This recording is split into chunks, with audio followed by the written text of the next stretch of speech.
Alrighty, here's a recent push and biceps day that I have done. Starting off with this incline machine press here.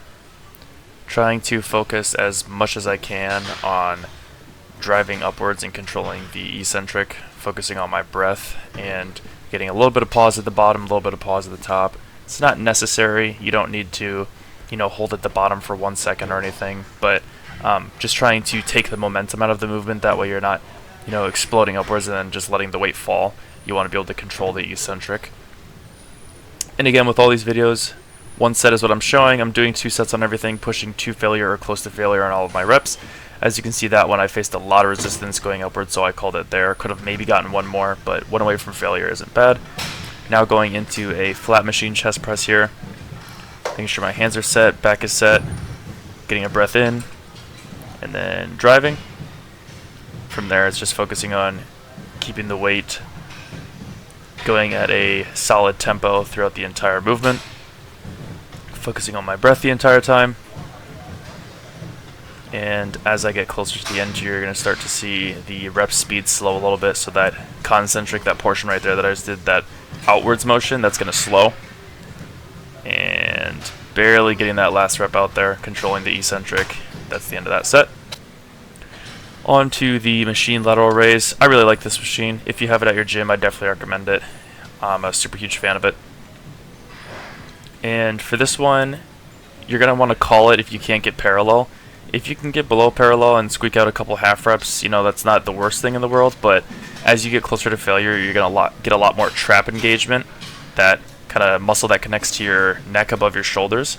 And that's not what we're trying to target here. We're trying to target our lateral delt. So if you can't get it up to parallel, probably call it at that point.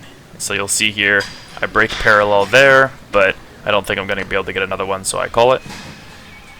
On to a machine preacher curl here.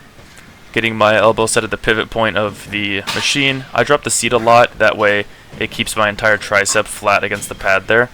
I don't want my arm to be popping up above it. And that's going to allow for a little bit more bicep stretch as well. The lower your seat is and the lower your body is and shoulder in perspective to your elbow. And I could do a little bit better with maybe dropping my arms a little bit farther. As you can see, my elbows are kind of popping up, so maybe having them a little bit lower. But that's just something to keep in mind for me for next time. And then going for... Nope, didn't go for one more. Thought about it, though. I just controlled the eccentric there. I could have probably gotten, one more, really squeaked it out close to failure, or maybe a half rep, but I wasn't going to try for it that day.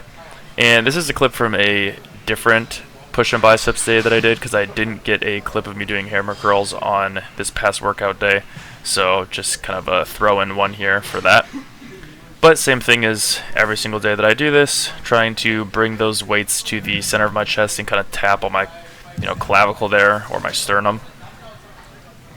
Trying not to use too much momentum. I'm swinging a little tiny bit towards the end, especially. I might get a little bit of momentum into it, but I'm trying to break through this 35-pound plateau, so I'm okay with, kind of getting a little bit of swing into it to get a little bit more growth.